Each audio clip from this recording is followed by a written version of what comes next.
سورۃ آل عمران کی آیت نمبر 46 الحمدللہ وکفی والسلام علی عبادہ الذین اصطفی خصوصا علی سید الرسل وخاتم الانبیاء وعلى آله وأصحابه الأتقياء أما بعد فأعوذ بالله من الشيطان الرجيم بسم الله الرحمن الرحيم ويكلم الناس في المهد وكهلا ومن الصالحين وَيُكَلِّمُ النَّاسَ فِي الْمَهْدِ وَكَهْلًا، اور وہ گفتگو کرے گا لوگوں سے پنگھوڑے میں بھی اور بڑھاپے میں بھی، وَمِنَ الصَّالِحِينَ، اور وہ نیک لوگوں میں سے ہوگا۔ حضرت سیدہ مریم سلام اللہ علیہا کو اللہ رب العالمین نے فرشتوں کے ذریعے یہ بشارت سنائی کہ آپ کے ہاں ایک بچے کا تولد ہوگا، ایک بچہ پیدا ہوگا، اور وہ بچہ، اس کا نام مسیح عیسیٰ ابن مریم، یعنی وہ صرف آپ کا بیٹا ہوگا، کسی مرد کا اس میں کوئی بھی عمل دخل نہیں ہوگا۔ اللہ رب العالمین اپنی قدرت سے آپ کو بغیر مرد کے بیٹا عطا فرمائیں گے، اور اس بیٹے کی صفت یہ ہوگی کہ وجیہن فی الدنیا والآخرہ، وہ دنیا آخرت میں عزتوں والا ہوگا، وجاہت والا ہوگا۔ وَمِنَ الْمُقَرَّبِينَ، اور اللہ کا خاص قرب پانے والے لوگوں میں سے وہ ایک بیٹا ہوگا۔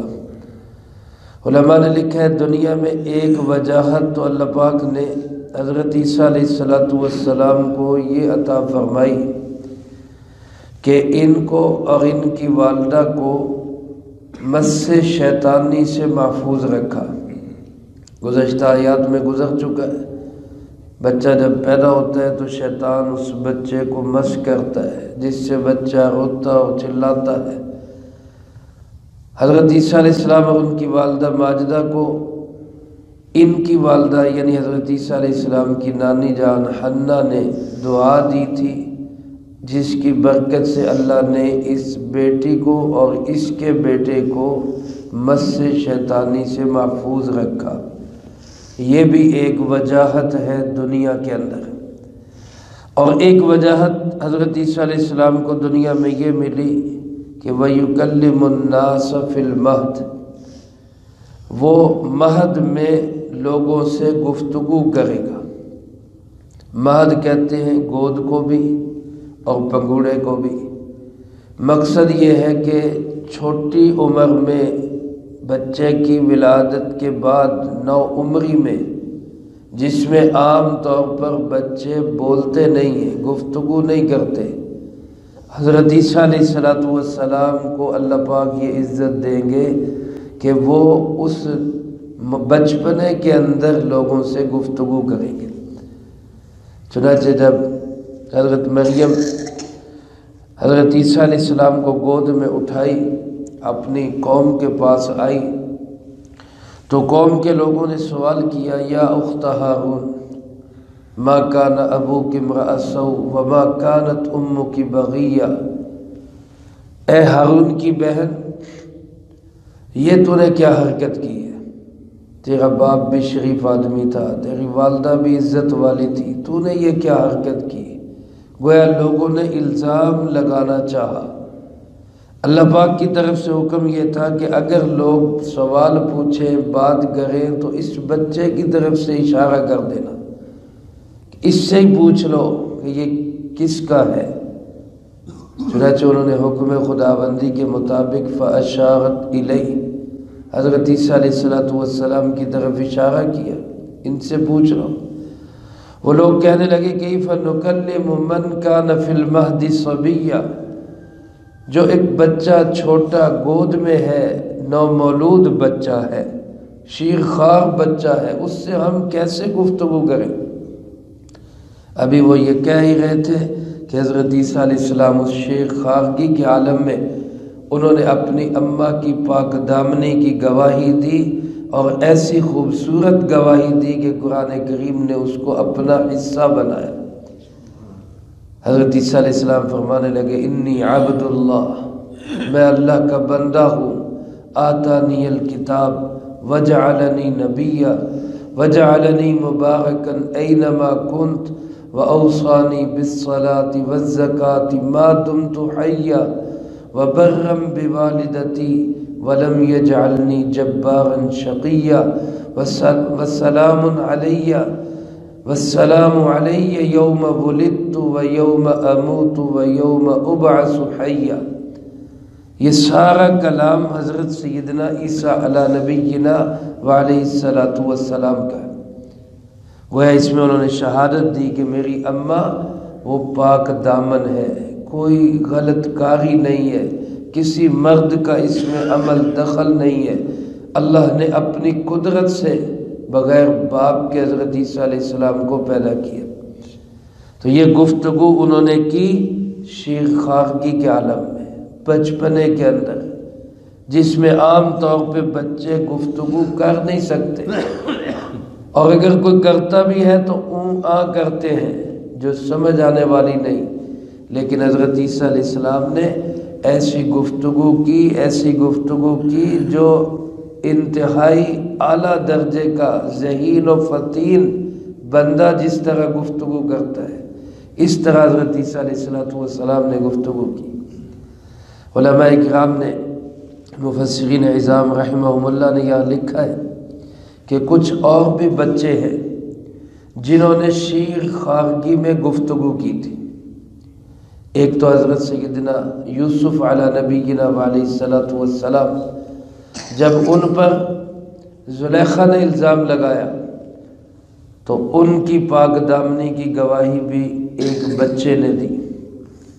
شاہد شاہد من اہلہا، ایک گواہ نے بچپنے کے اندر شیر خوارگی میں ایک بچے نے گواہی دی کہ یوسف علیہ السلام پاک دامن ہے، غلطی ہے تو زلیخا کی ہے۔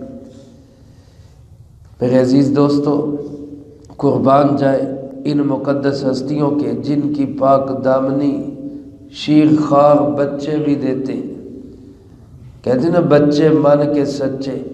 اب وہ بچے جو بولنے والے ہوں، سمجھدار ہوں، وہ جب من کے سچے ہیں تو جو بچہ شیر خوارگی کے عالم میں ہے اور بولنے کی نہ بولنے والی عمر میں وہ بول رہا ہے تو اس کا مطلب ہے کہ وہ تو سچا ہی سچا ہے۔ تو ان مقدس ہستیوں کی گواہی ان بچوں نے دی۔ اب قربان جائے اما عائشہ صدیقہ رضی اللہ تعالیٰ عنہ کی تقدس پہ، ان کی حرمت پہ، ان کی عفت پہ، ان کی پاک دامنی پہ، ان کے بلند مقام پر، کہ جب ان پر منافقوں نے الزام لگانے کی کوشش کی تو کسی بچے نے گواہی نہیں دی، اللہ رب العالمین خود گواہ بن کے قرآن میں آیات اتار ہے کہ عائشہ پاک دامن ہے۔ سبحانک ھذا بہتان عظیم، یہ بہتان عظیم ہے۔ اللہ پاک ہمیں ان مقدس ہستیوں سے کمال عقیدت و محبت نصیب فرمائے۔ اسی طرح ایک بخاری شریف میں واقعہ آتا ہے، جریج نام کے ایک بزرگ تھے، پہلی امتوں کے اندر جریج نام کے ایک بزرگ تھے۔ وہ جنگل میں ایک کھٹیا کے اندر رہا کرتے تھے، الگ تھلگ اپنی عبادت کی، بس جیسا کہ انہوں نے اپنے دین میں رہبانیت بنائی ہوئی تھی اس کے مطابق وہ وہیں بس عبادت میں ہی مشغول رہتے۔ وہاں کے ایک سردار کی بیٹی اسی طرح وہ بے بیاہی، بن بیاہی ماں بننے والی ہو گئی۔ جب ان سے پوچھا گیا کہ یہ کس کا بچہ ہے تو اس نے انہی بزرگوں پہ الزام لگا دیا کہ یہ ان کا بچہ ہے۔ لوگوں نے پکڑ کے مارا پیٹا۔ لوگ تو بس آج کل بھی یہی صورتحال ہے، کوئی دیکھنا نہیں، سوچنا نہیں کیا حقیقت ہے، کیا صحیح ہے، کیا غلط ہے، بس جدھر کو لوگ چل پڑے ادھر کوئی سارے چل پڑے۔ ان کی خانقاہ گرا دی، ان کو مارا پیٹا۔ انہوں نے پوچھا بھئی بات تو بتاؤ ہے کیا، مسئلہ کیا ہے؟ تو کہنے لگے کہ جی بزرگ بن کے بڑھاپے کے اندر یہ غلط کاریاں کرتے ہو۔ کون سی غلط کاری؟ کہ یہ بچہ ہے، یہ خاتون کہہ رہی یہ تو باغ ہے۔ انہوں نے بچے کے سینے پہ ہاتھ رکھا، چھوٹا بچہ، شیر خوار بچہ، سینے پہ ہاتھ رکھ کے فرمایا بول بتا تو کس کا بچہ ہے؟ تو اس شیر خوار بچے نے گواہی دی کہ میں فلاں چرواہے کا بچہ ہوں، میرا باپ فلاں چرواہا ہے۔ اب بات کلیئر ہو گئی کہ بزرگ بے گناہ ہے اور گناہ گار کوئی اور ہے۔ تو لوگ معافیاں مانگنے لگے اور کہنے لگے جی آپ ہمیں اجازت دیں، ہم دوبارہ آپ کی خانقاہ سونے کی بنا دیتے، چاندی کی بنا دیتے۔ تو بزرگوں نے فرمایا کہ جناب آپ رہنے دو، میری پہلی بنا دو، وہی کافی ہے، مجھے اس کی ضرورت نہیں۔ تو میرے محترم دوستو، یہ بھی ایک بچہ ہے جس نے شیر خارگی کے اندر گفتگو کی۔ اسی طرح فرعون کی بیٹی کو ایک خاتون کنگھی کیا کرتی تھی، ماشطہ تھی۔ وہ کنگھی کرتے ہوئے اس کے ہاتھ سے کنگھی گر گئی تو اس نے بسم اللہ کر کے اٹھائی، بسم اللہ، جس سے ہمارے عام طور پہ خواتین میں عادت ہوتی ہے کہ کوئی برتن گرنے لگے، کوئی چیز گرنے لگے، بسم اللہ بسم اللہ، اچھی عادت ہے، اللہ کا نام ہر چیز پہ لینا چاہیے۔ تو اس نے بسم اللہ کہہ کر کنگھی اٹھائی تو فرعون کی بیٹی کہنے لگی کیا میرے باپ کے علاوہ بھی کوئی اور خدا ہے جس کا نام لے رہی؟ میرے باپ کے علاوہ بھی کوئی خدا ہے جس کا تم نام لے رہی؟ وہ ایمان والی خاتون تھی، پہلے تو اس نے اپنا ایمان چھپایا ہوا تھا، لیکن اب اس نے علل اعلان کہا کہ ہاں تیرا باپ بھی خدا نہیں ہے، تیرے باپ کا خدا بھی وہ اللہ رب العالمین ہے اور میں اسی رب کو مانتی۔ تو فرعون نے حکم دیا کہ اس کے بچوں کو تیل کے کڑاہے کے اندر ڈال دیا جائے۔ تو اس کے ایک ایک بچے کو تیل کے کڑاہے میں ڈالا گیا، ماں برداشت کرتی گئی۔ جب اس چھوٹے نومولود بچے کو اس کڑاہے میں ڈالا گیا تو ماں تھوڑی سی گھبرائی، لیکن بچے نے، شیر خوار بچے نے جلتے ہوئے تیل کے کڑاہے سے آواز لگائی، اماں گھبرا نہیں، ایمان پہ ڈٹ جا، یہ تیل کا کڑاہا نہیں، یہ تو جنت کا باغ ہے۔ تو یہ بچہ بھی تھا جس نے شیر خارگی کے اندر گفتگو کی۔ تو یہ اللہ رب العالمین کی طرف سے انبیاء کا معجزہ اور اولیاء کی کرامت ہوتی ہے جو یقیناً حق اور سچ ہے۔ حضرت عیسیٰ علیہ السلام نے بھی اسی طرح مہد میں، پنگھوڑے میں یا گود میں گفتگو کی۔ اور دوسرا اللہ پاک فرماتے وَكَهْلًا، کہل میں بھی گفتگو کریں گے۔ کہل علماء لکھتے ہیں کہ ڈھلتی عمر کو کہتے ہیں، اور یہ جو ڈھلتی عمر ہوتی ہے یہ شروع ہوتی ہے 40 سال سے۔ 40 سال کے بعد عمر ڈھلنا شروع ہو جاتی ہے، پھر قوتیں کمزور ہونا شروع ہو جاتی ہے، اعضاء کی طاقت گھٹنا شروع ہو جاتی ہے۔ اس عمر کو کہولت کہا جاتا ہے، کہل۔ حضرت عیسیٰ علیہ السلام اس عمر میں بھی گفتگو کریں گے۔ اس پہ سوال یہ ہوگا کہ چلو مہد میں گفتگو، بچپنے میں گفتگو، یہ تو چلو ایک معجزہ ہے ان کا، لیکن بڑھاپے میں گفتگو وہ تو سارے ہی کرتے ہیں۔ کہل کے اندر بڑھاپے کی عمر میں 40 سے آگے وہ تو سارے ہی گفتگو کرتے ہیں، یہ کیا معجزہ ہے حضرت عیسیٰ علیہ السلام کا؟ تو بعض علماء نے اس کی توضیح یہ لکھی ہے کہ اصل مقصود تو یہی بتانا ہے کہ وہ مہد میں گفتگو کریں گے، لیکن کہل کا ساتھ ذکر کر کے یہ بتا دیا کہ بچے کی جو گفتگو ہوگی وہ فضولیات نہیں ہوں گی، بلکہ اس بچے کی گفتگو جس طرح 40 سال کی عمر کے بعد پائیدار گفتگو ہوگی، اسی طرح بچپنے میں بھی اس کی پائیدار گفتگو ہوگی، یعنی دونوں حالتوں میں وہ اعلیٰ درجے کی گفتگو کرے گا۔ اور بعض علماء فرماتے ہیں کہ ہمارا ایمان اور عقیدہ ہے، رسول اللہ صلی اللہ علیہ وآلہ وسلم کی متواتر احادیث ہے، قرآن کریم کی آیات ہے جن سے یہ بات ثابت ہوتی ہے کہ حضرت عیسیٰ علیہ السلام قیامت سے پہلے دنیا میں تشریف لائیں گے، کہ یہ بے شک، اور اس دنیا میں آ کر جناب محمد کریم صلی اللہ علیہ وسلم کا امتی ہونے کی حیثیت سے دنیا میں اللہ کے محبوب صلی اللہ علیہ وسلم کی شریعت کا نظام چلائیں گے۔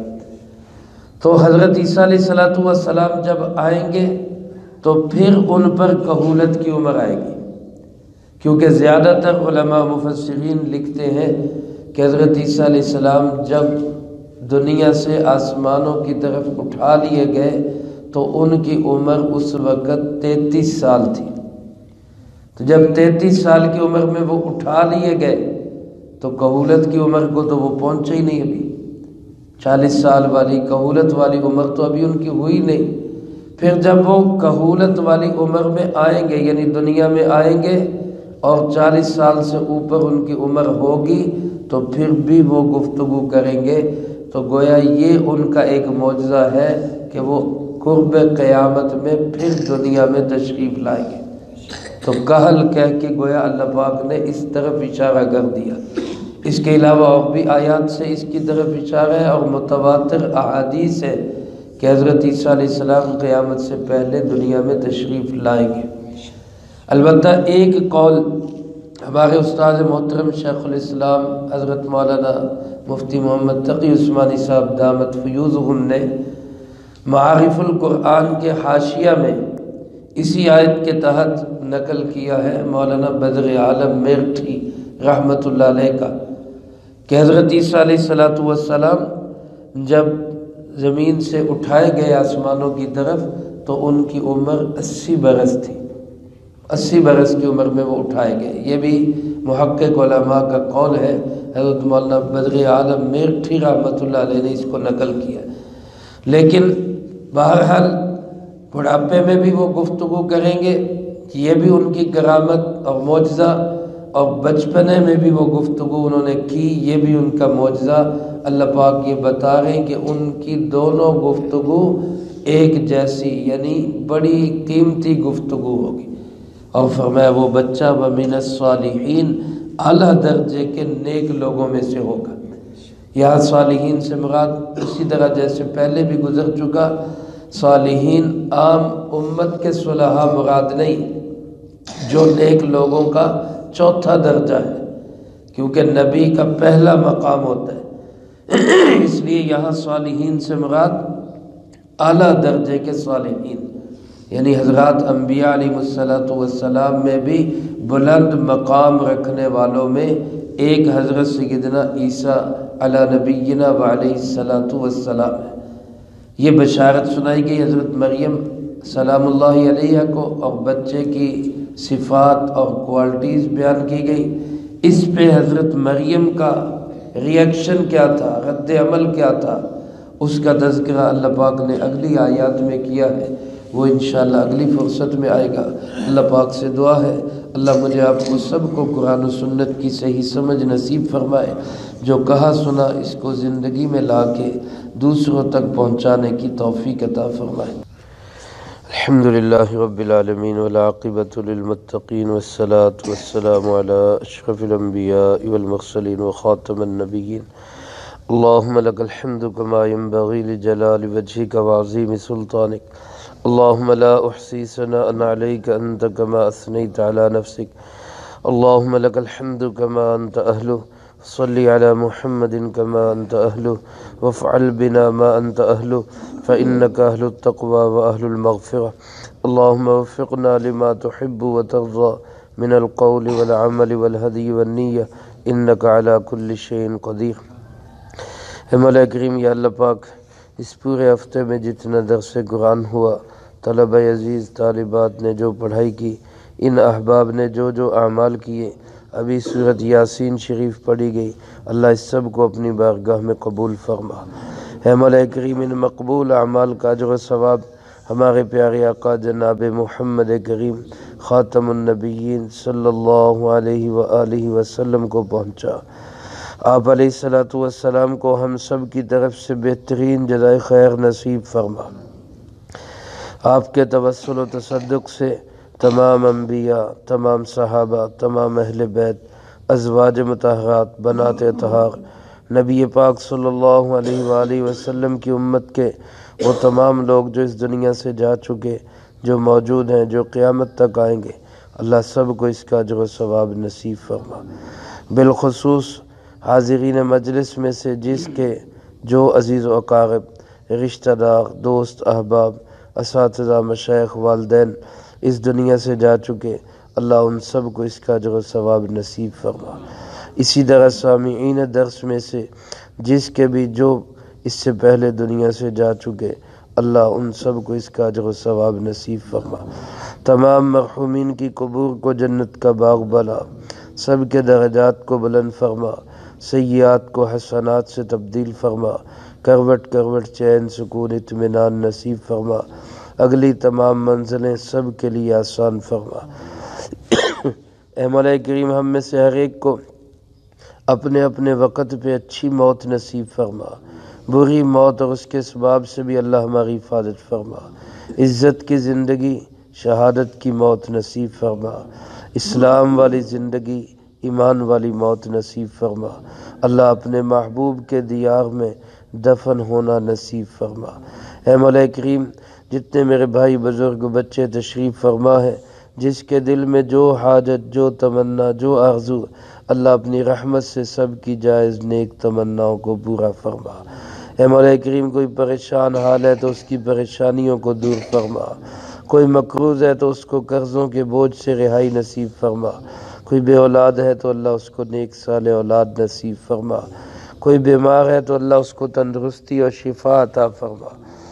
ہمارے بھائی اختر پپو دکاندار کے بیٹے جو ایکسیڈنٹ میں زخمی ہیں، ان کے لیے دعا کریں، اللہ ان کو صحت کاملہ نصیب فرما۔ اسی طرح ہمارے محترم رانا ایوب صاحب کا بائی پاس دل کا، اللہ ان کو صحت کاملہ نصیب فرما۔ اور جو بیمار ہیں، جنہوں نے دعاؤں کے لیے کہا یا کہنا چاہتے ہیں یا ان کا ہم پہ حق ہے، اللہ سب کو صحت اور سلامتی نصیب فرما۔ اے مولا کریم، یا اللہ پاک، ہماری حاجات و ضروریات کو اللہ تو ہم سے بہتر جانتا ہے، اللہ دلوں میں پیدا ہونے والی تمام تمناؤں کو بھی اپنی رحمت سے پورا فرما۔ اے اللہ پاک، دنیا آخرت کی عزتیں نصیب فرما، دنیا آخرت کی ذلت و رسوائی سے ہم سب کی حفاظت فرما۔ اے اللہ پاک، جو مانگا وہ بھی